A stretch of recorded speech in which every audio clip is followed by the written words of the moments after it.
Coming up on Lawmakers, Speaker Glenn Richardson says a Senate committee hijacked his PeachCare solution. Funding for the governor's Go Fish and land conservation initiatives survived the Senate Appropriations Committee. And a Senate committee puts the brakes on a bill designed to change the use of red light cameras in Georgia. Those stories and more are coming up next. This is Lawmakers, your source for all the news from under the Gold Dome. Here are your anchors, Wandy Lawson and David Zelski.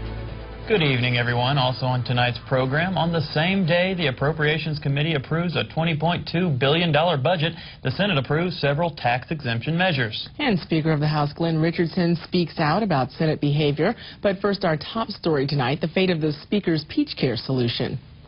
House Speaker Glenn Richardson spoke to the Senate Rules Committee this morning about his proposal to restructure the state's PeachCare health insurance program. After he left, the committee substituted a Senate proposal for House Bill 340. Lawmakers Jesse Freeman now joins us live with the Speaker's reaction and more. Jesse. Well, Wandy, Speaker Richardson has already publicly said he is bothered by the Senate tactic of amending House bills.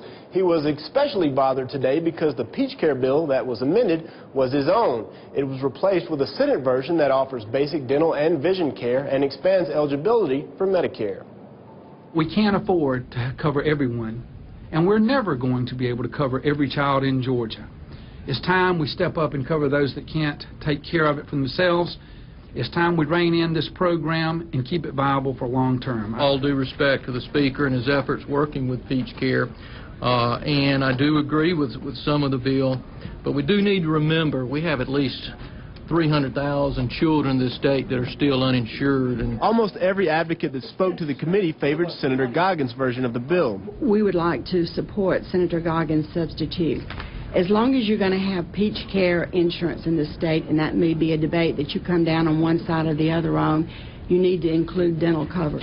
The substitute that Senator Goggins has offered has many things that we prefer over the House Bill 340. The Goggins substitute was accepted. This afternoon, the Speaker responded. It'd be nice if someone would have talked to me about it before they tried to hijack the bill. And if Senator Goggins is the one that's hijacked this, then Senator Goggins won't be passing anything else in the Georgia House of Representatives. Senator Greg Goggins had left the Capitol by then, but responded by saying, "I am very sorry that the Speaker is upset with me. Both of us care about the children of Georgia, and I will be glad to sit down and discuss the bill with him." And the committee also heard testimony on and amended another House bill today. Representative Tim Bearden's legislation would allow gun owners to conceal their weapons in a car without a permit. A bill from Senator Chip Rogers disallowing employers who don't own their company property from restricting employees from bringing guns in their cars was added on.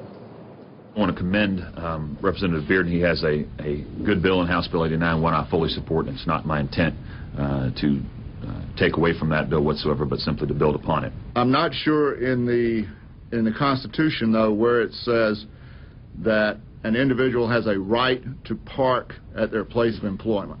It also, we believe strongly, is an infringement on the employer's right to set the rules for their workplace. While I support Senate Bill 43 fully, I do believe it should be debated and weighed upon its own merits.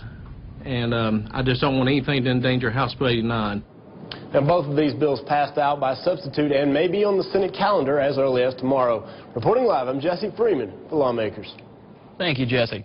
The Senate Appropriations Committee passed out its version of the fiscal year 2008 budget today. The $20.2 billion budget bill differs from the House version in that it includes $45 million for land conservation grants. It fully funds Governor Sonny Perdue's Go Fish initiative at $19 million. It provides $20 million to offset austerity cuts to education, which is half of what the House proposed. The Senate also cut money for the Tour de Georgia bike race and for an Air Force museum, but it does provide money for a Golf Hall of Fame museum. The committee votes out their version of the bill just one business day after the 2008 budget cleared the House. A House decision to reject Senate changes to a bill prohibiting local governments from requiring citizens to use public water sources was preceded today by contention about Senate powers. The Senate amendment to House Bill 247 included language permitting local assistance grants to be channeled through Fulton County and the city of Atlanta. This amendment was put in by Senator Harrison Tate, who is chair of the Senate delegation, Senate delegation, and basically sent on to as a way for us to attach this to this bill so that those counties will be able to receive those grants that we are being, members of our delegation are putting in. After Representative Abel Mabel Thomas unsuccessfully moved to block House Republicans' attempt to remove an amendment to House Bill 247, House Majority Leader Jerry Keene accused the Senate of overstepping its powers. On further review, it appears that the amendment that was added to House Bill 247 by the Senate had to do specifically with appropriations. Mr. Speaker, is it not true that the Constitution of Georgia very clearly states that all appropriation or revenue-related measures must originate in the House? Although he said he had not initially considered the Tate Amendment revenue-related, the Majority Leader's explanation got Richardson riled up. I'm not going to allow revenue bills to originate in the Senate, period. Period. I don't care if it's a resolution about capping revenues, constitutional amendments, adding sales tax exemptions, revenue bills start in the House. If they want to introduce revenue bills, they can run for the House. And the Senate decision to disagree with Senate changes to House Bill 247 sends that measure back to the Senate. Governor Sonny Perdue's initiative restricting the use of lottery funds to only Hope scholarships, pre-kindergarten programs, and education shortfall reserves passed committee today. Lawmakers Quandra Collins now joins us live with more. Quandra. In Wandy, Senate Resolution 125, known as the Hope Test Amendment, received a do-pass recommendation from the House Higher Education Committee by a vote of 11-4. Supporters say it's a necessary step to secure lottery funds for the future. Representative Rich Golick, Governor Perdue's floor leader, explains. We reasonably believe that through our projections, through the statistics that we've seen, that expenditures, again, will outpace revenue. The question is, what will we do now in order to address that issue if and probably when it presents itself? That's why we bring Senate Resolution 125. In the past, Representative Golick says lottery funds have been rated for purposes other than the Hope Scholarship and pre-K programs.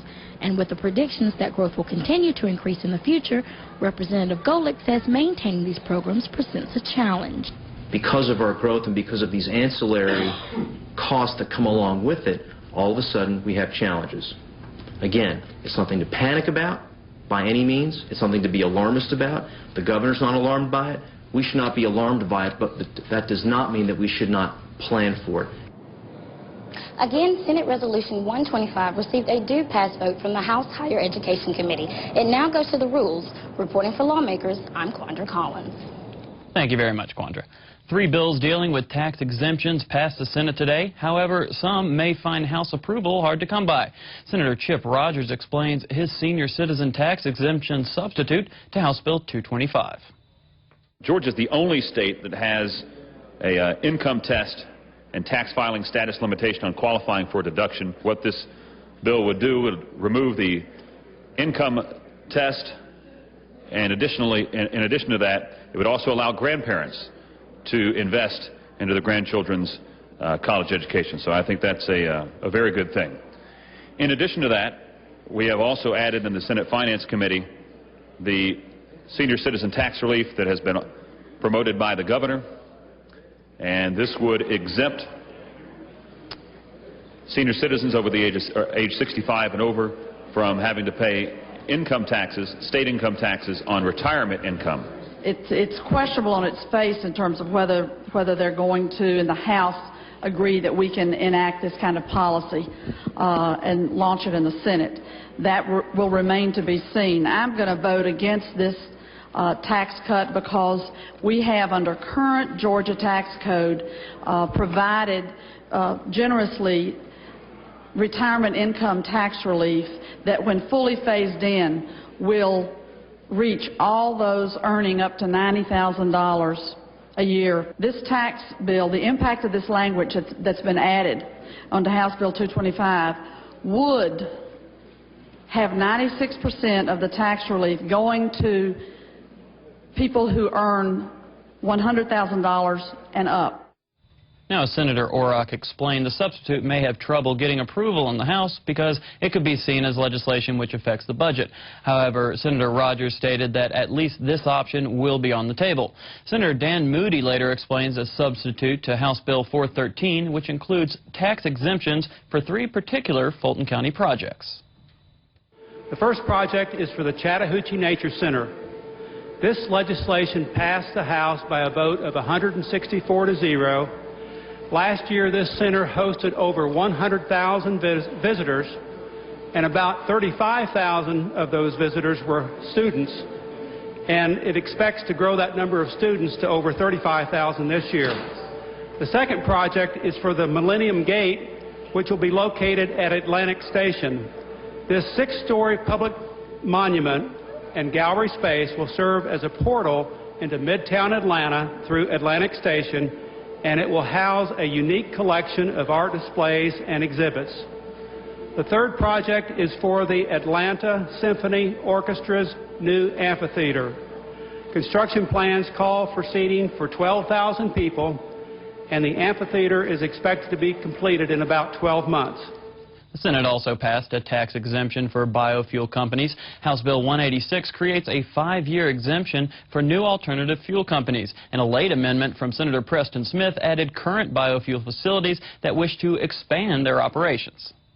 We don't know what the cost might be associated with that. Have you done any work as far as determining what that cost might be to the state? I would suggest to you that it would be an extremely small incremental change because there are only a couple of companies that would fall to the category of an existing company.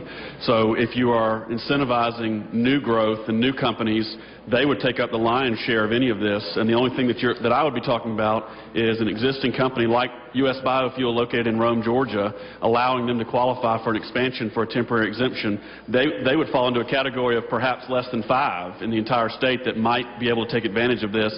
But it would be equitable to treat them the same way as we would other companies and not to penalize them for already having made this investment and not qualify for the expansion. Again, all 3 tax-related bills passed the Senate by substitute and now go back to the House. Lieutenant Governor Casey Cagle's charter schools and career academy initiatives passed the Senate again today. However, this time they came in the form of a substitute on 2 separate bills. Senate Majority Leader Tommy Williams explains House Bill 208 and the reason for the charter school substitute. 208 is a combination now of 3 bills, 2 Senate bills and a House bill, all of which I think are good bills. The underlying bill changes the makeup of the local school council to 4 parents, 2 which will be business leaders, 2 teachers and a principal, and the chairman will have to be one of the parents. That's the underlying bill. Also included in this bill is my bill, which would allow for school managers in lieu of a assistant principal. That's totally permissive. And the final part is the Lieutenant Governor's charter school legislation, which what's in this bill is exactly what passed unanimously out of the House Education Committee. We're just covering all our bases to make sure our bills get passed. Senator Seth Harp later took the well to explain the Career Academy substitute to House Bill 243, a bill which also creates a provision allowing full-time high schoolers to take college courses without losing Hope eligibility. You have a student that's in high school who may be taking a course at the technical college or at a university, at one of the university system colleges. And as long as the student is full-time student enrolled in high school, then the hours that this person is taking either at the technical college or at a university system school does not count towards the caps that are instituted under the Hope Scholarship. In other words, a young person that wants to do it can take these additional courses and take these additional hours without it jeopardizing the hours and time that they get on the Hope Scholarship. The second part of the bill is the Lieutenant Governor's Career Academy Act. And all we've done, we have previously adopted and passed that here in the Senate, and we have made that as a part of this bill. Again, both of the Lieutenant Governor's education substitutes passed the Senate, but must still receive approval in the House. A measure that could have affected the revenue stream of fines collected on violations recorded by red light cameras is dead for the session. Lawmaker Sandra Parrish has that story. House Bill 77 would have split the revenue generated from red light cameras, with 75% going to the state for its trauma care network and 25% going to the local governments which maintain them. But besides the bill's sponsor speaking for it, everyone else at today's Senate Public Safety Committee meeting spoke against it. Due to lack of movement of HB 77 in the House committee, members of our leadership and several folks interested in this came together and came up with what was a compromise piece of legislation, which is you have before you, which doesn't address the constitutional concerns that we have, but we do believe that it would cut down on the introduction of red light cameras in those areas that it appears are being put in primarily as revenue streams, not as much as for public safety. One traffic light or one intersection in Marietta brought in about $1.7 million just on one intersection. The City of Marietta Fire Department was a benefactor in that. I was able to replace all of my vehicle extrication equipment that I desperately needed, and the City of Marietta simply didn't have the money to give me to replace that vehicle extrication equipment. This is stuff that we use almost daily. It's not a happenstance thing that we have to cut victims out of vehicle crashes. The state doesn't put a nickel into these red light cameras, but for us to come along and say we're going to take 50 or 75% of the revenue is not the right way for us to do business. This is a local concern. These are local issues, and I think the money is best left at the local level. By tabling the bill, it in essence kills it for this session, but sponsor Representative Barry Loudermilk says it won't be the last we'll hear on it. Very disappointed that it was tabled. We could have done something this year. I think we had a piece of legislation that both sides in the legislature agreed upon, but you know, it's still active. It'll be back next year. We'll be more prepared, and we'll come back stronger. From the state capitol, I'm Sandra Parrish for Lawmakers. And we, of course, want to wish Sandra Parrish a very happy birthday. Hope you're enjoying it, Sandra. For those of you with access to the Internet, you can watch Lawmakers online. Visit our website at gpb.org for more information. Click on Watch Online and then follow the instructions for watching live or looking at past Lawmakers programs in our archives. That website address again is gpb.org. Just another way we keep you apprised of what's going on here at the General Assembly. We'd like to recommend a website that's a valuable resource for information about the Georgia General Assembly. Go to www.legis.ga.gov. That website is a great research tool we at Lawmakers use on a regular basis. If a parent abandons a child, he or she may no longer be allowed to be the beneficiary of that child's estate. Senator Dan Weber explains House Bill 139, which passed the Senate this afternoon. What this bill does is to say that if one parent or the other has abandoned the child, then that parent should not share in the estate of the child. Abandonment is defined in here, of course, and primarily what it means is lack of communication for a period of time or lack of support as ordered by the court and lack of communication. The operative provisions are on page 2, lines 13 through 19, where the word abandon is defined, fail to communicate, care, and provide for the support as required by law or judicial decree for at least 1 year. And then on the bottom of page 3 is further explanation. So any parent that abandons his child shall not share in the child's estate. House Bill 139 passed unanimously without any changes and now goes to the governor. A Senate bill creating a commemorative Boy Scout license plate cleared the House today with the substance of House Bill 485 attached. House Motor Vehicles Chair Tom Rice explains. Basically what it does is take the renewal fees off the wildlife tags that the department asked us to do.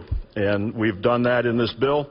And then we've added the Garden Club bill and several others. I think anybody who asked for a tag in here is on this list.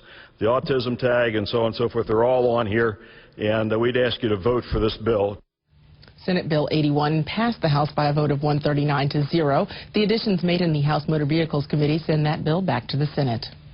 Minors who try to buy cigarettes could land in jail, with the House today giving final passage to a bill making the underage attempt to purchase tobacco products a misdemeanor. Representative Jim Cole was asked whether this is an overly severe penalty. What we're trying to do here is to allow the vendors to publish attempt to purchase can be a misdemeanor. As now, if you go in, the sign says the purchasing of tobacco products is punishable by, excuse my lack of legal language, but this just allows us to advertise attempt to purchase. May I ask one further question? Thank you. Is there any corresponding punishment for the vendor? Because my concern is if the person selling the cigarettes should be just as culpable in allowing or creating an atmosphere where minors can purchase cigarettes.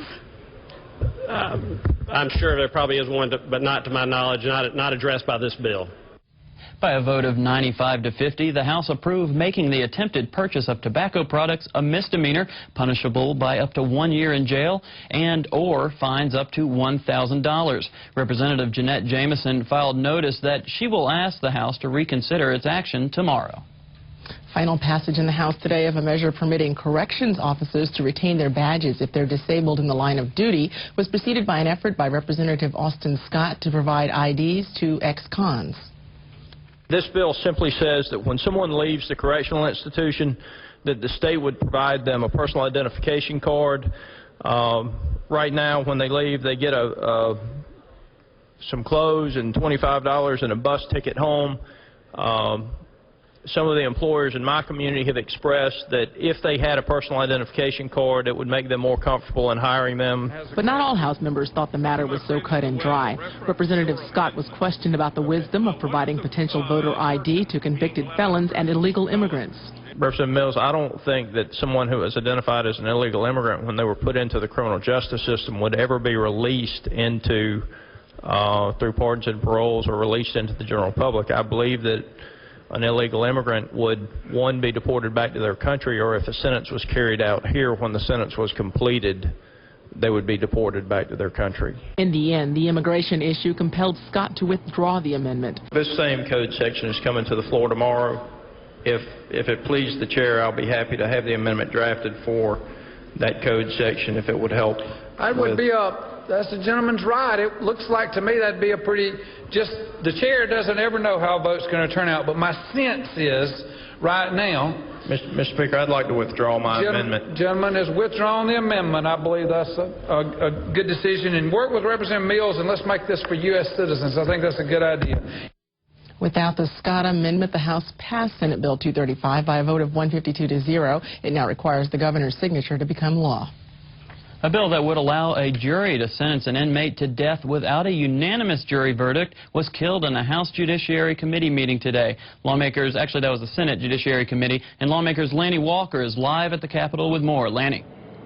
Senate Bill 185 passed the House last month. However, controversy arose when it was called in the Senate Judiciary Committee meeting today. Representative Barry Fleming says that the state needs to ensure that one juror cannot sway a death penalty sentence. The Senate Judiciary Committee voted on House Bill 185 and it failed to pass. Representative Fleming says he plans to try again with the bill next year. Reporting live, I'm Lanny Walker for Lawmakers. It's professional courtesy in the legislature to let the legislator know whose bill you're going to hear, that you're actually going to hear his bill. Why that system broke down, I don't know. It appears to have been intentional from the people that were in the committee that told me. I'm told that 3 district attorneys were called up to testify on the bill when it was called, and they told the chairman that they did not want to testify on the bill because the author of the bill, me, had not been notified we'd even be having a hearing on the bill. And so what happened with that, I'm just not sure. Georgia is one of 38 states in the U.S. that imposes the death penalty. As of January 2007, there were 107 inmates on death row.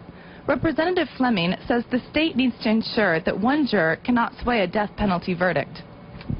there were some very horrendous murder cases in the state of Georgia where little children were being shot in the head in their car seats, where law enforcement officers were being killed.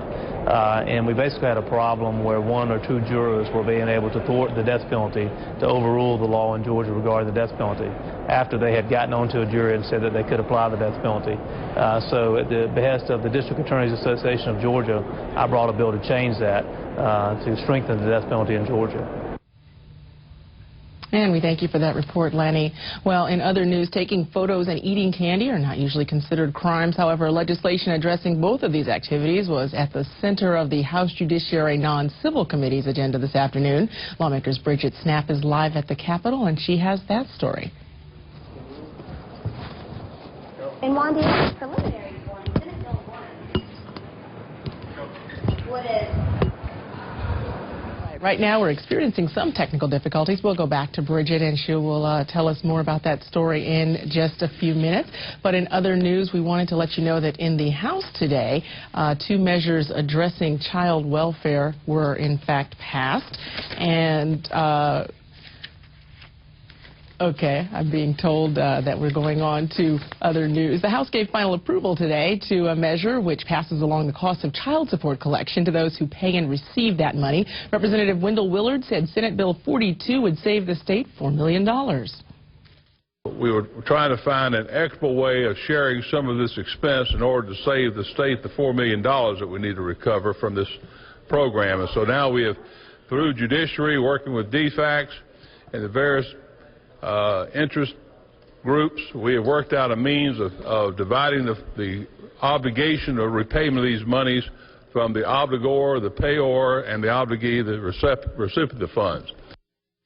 The 122-20 vote on Senate Bill 42 marks the final passage of that measure. The House also gave final approval to a law that will limit the number of parties involved in child placement cases. Again, Representative Wendell Willard explains. What we're doing here is really filling that line, making sure that it is appropriate handling of the information going into the court, that it comes directly from the agency and not by an individual, such as maybe someone representing an independent adoption.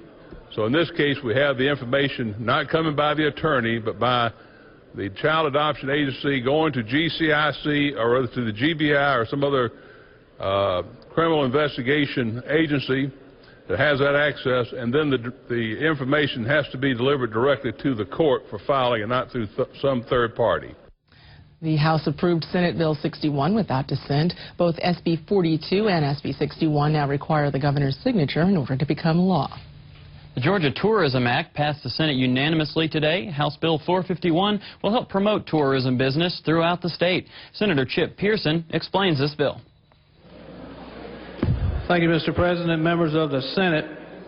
House Bill 451 is known as the Georgia Tourism Development Act of 2007.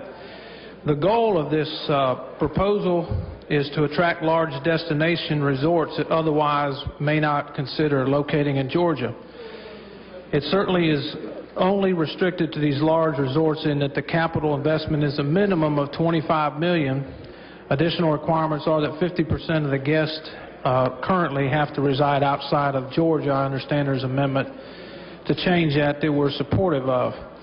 As we all know, tourism is... And we'll also have a marijuana candy story tomorrow on Lawmakers. But also coming up tomorrow, we'll have all the latest from under the Gold Dome. We hope you will join us Friday, not only for our regularly scheduled program at 7 p.m., but for the Lawmakers 2007 Sine Die Special.